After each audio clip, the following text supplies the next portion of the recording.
j'inviterai à l'avant le ministre de l'Immigration, de la Diversité et de l'Inclusion, M. David Hertel, pour le discours de la fin.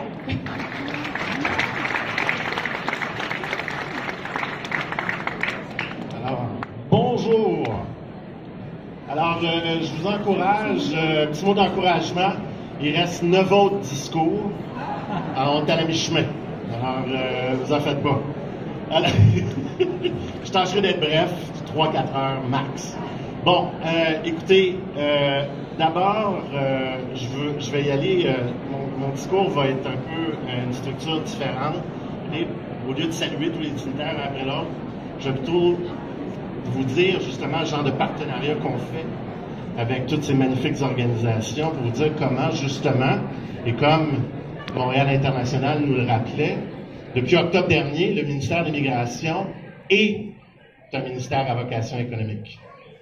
Et c'est important quand même, on a lancé quelques chiffres, mais si le Québec, nos municipalités, l'ensemble des citoyens et citoyennes du Québec, si nous voulons poursuivre notre développement économique, si on veut poursuivre le modèle québécois, la croissance économique du Québec au 21e siècle va nécessairement passer par l'immigration.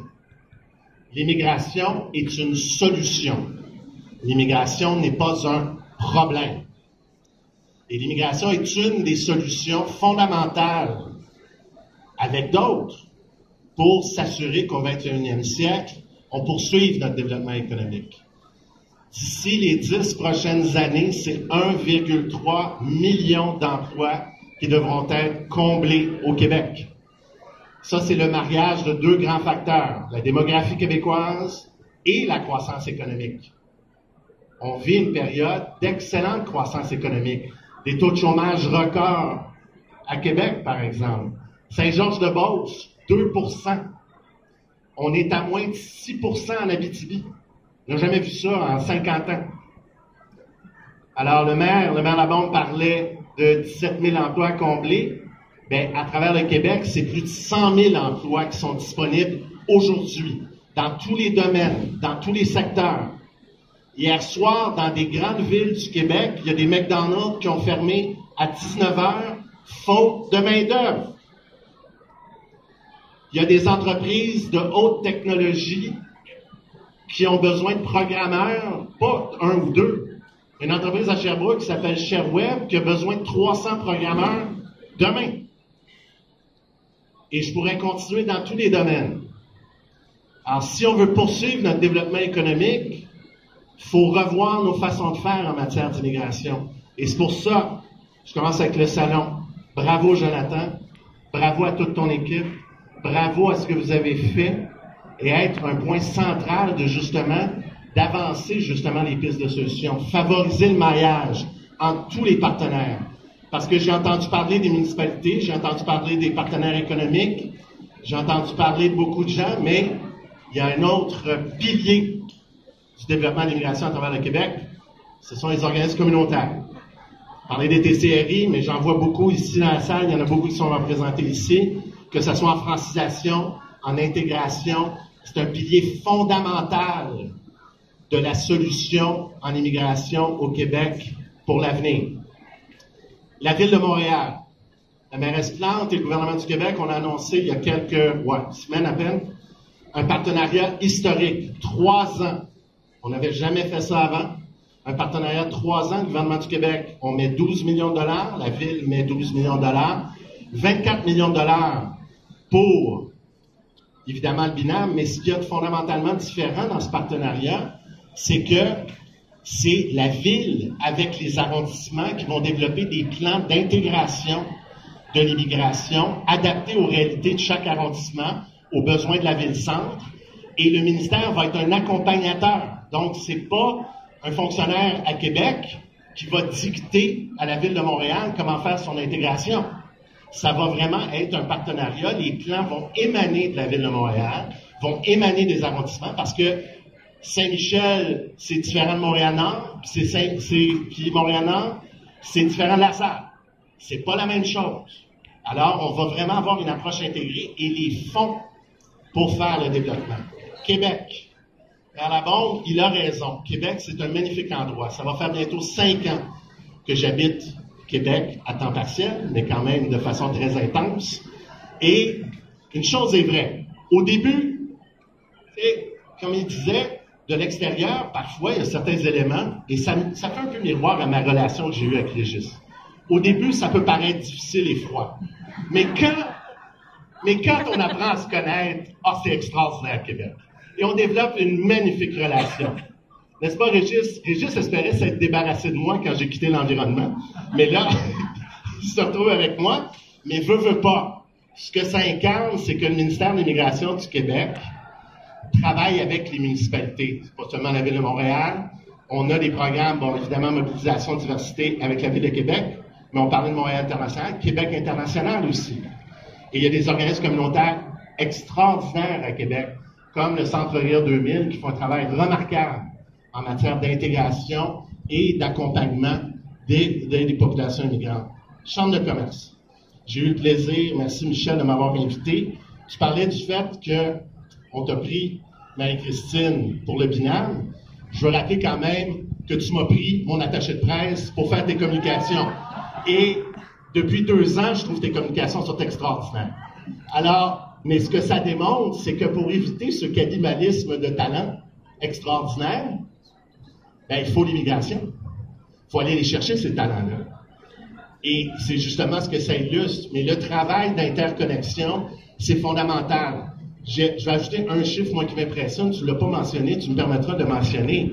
Mais quand même, 6 000 maintenant, 6 000 immigrants ont été placés dans plus de 1000 entreprises grâce à Interconnexion. C'est énorme, ça. Ça, c'est un maillage direct. C'est exactement le genre de choses dont on a besoin, qu'on doit continuer à faire. Et c'est grâce à Michel, la vision, toute l'équipe de la Chambre de commerce de Montréal métropolitain. Ça, c'est un programme qui fait école. Et c'est pour ça qu'on a réinvesti. On est rendu, je crois, à 13 millions de dollars en tout dans ce projet. On veut que ça fasse école ailleurs également. C'est pour ça qu'on veut notamment que l'expérience se développe dans d'autres régions du Québec. Mais c'est vraiment quelque chose d'extraordinaire qu'il faut développer. Montréal International, même chose. Vous avez parlé des étudiants, mais également des travailleurs. C'est de faire venir des travailleurs. Donc, non seulement les recruter, mais faire du mentorat, les accompagner. C'est très important au niveau de l'intégration. TCRI, partenaire essentiel, partenaire fondamental. Oui, ça prend plus que nous deux. Et c'est pour ça qu'on investit massivement dans la régionalisation.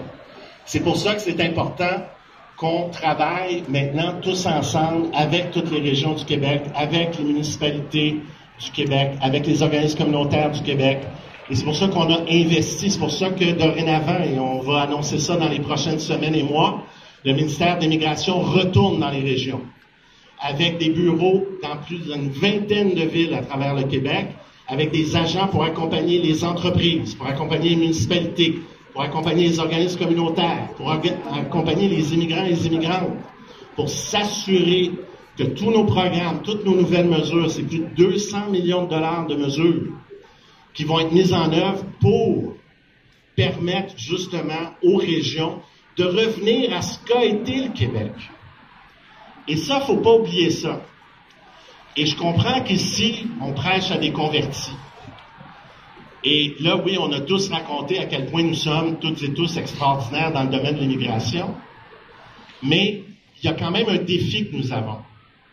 Parce que la partie n'est pas gagnée. Il y a des gens qui parlent de réduire l'immigration au Québec. Il y a des gens qui parlent de faire passer des tests et peut-être même expulser des gens du Québec s'ils ne passent pas ces tests-là. Il y a des gens qui voient l'immigration comme un problème. Qui rend la ville de Québec unique par Québec International. J'entends. À lieu de c'est Dieu. Dieu nous parle. Bon, alors, le fait est que nous devons aussi faire un travail tous ensemble de pédagogie. Il faut expliquer la nouvelle réalité québécoise. Il faut en parler. Le fait est que nous sommes en pénurie de main-d'œuvre. Ça fait 40, 50 ans qu'on n'a pas vu des pénuries de main-d'œuvre comme on voit maintenant. Et c'est une nouvelle réalité, mais comme je vous dis, on revient à notre histoire. Parce que notre avenir, souvent, c'est aussi un peu une progression de où est-ce que nous sommes déjà passés. Et ce que je veux dire par là, c'est que quand je suis allé à Val-d'Or pour parler de pénurie de main-d'œuvre il n'y a pas longtemps, il y a des gens qui m'ont parlé, qui sont venus me voir, qui m'ont dit « Allez donc visiter nos cimetières. »